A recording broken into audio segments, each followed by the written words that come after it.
Les 10 ont été reconnus coupables par le tribunal de première instance des crimes dont ils sont accusés et dont ils ont fait appel. Tous sont des hommes. Beaucoup d'entre eux ont été condamnés à 25 ans de prison.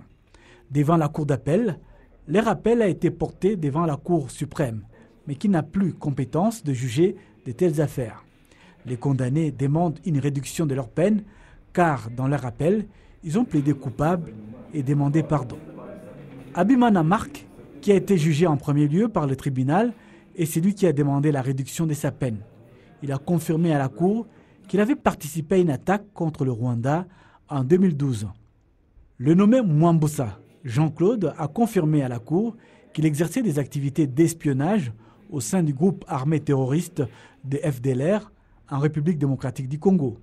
Il est entré dans le groupe armé en 1996 et a déclaré à la Cour qu'il avait participé à l'attaque et à l'assassinat des citoyens dans l'ancienne commune de Muri. En 2010, cet homme est rentré au Rwanda de son propre chef et a suivi une formation pour pouvoir réintégrer la vie sociale au Rwanda au sein du centre Mutobo. Mais par la suite, il est reparti pour rejoindre les activités des FDLR. Et il s'est fait prendre en RDC et il a été ramené au Rwanda. L'accusation a déclaré à la Cour qu'il n'y a aucune raison de réduire les peines en fonction du poids de leurs crimes, mais qu'ils doivent purger leur peine de 25 ans de prison qui avait été prononcée en première instance. Sur les 10 accusés, 6 ont accepté les crimes dont ils sont accusés. Le tribunal a annoncé qu'il rendrait sa décision le 14 juin 2019 à 10 h.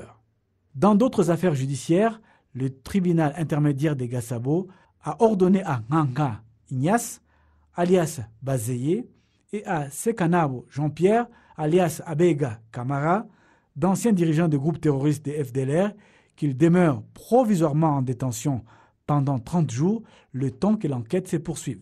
Ils sont accusés de plusieurs crimes, notamment l'insécurité dans le pays, le terrorisme, la formation de groupes armés illégaux pour lutter contre le gouvernement du Rwanda.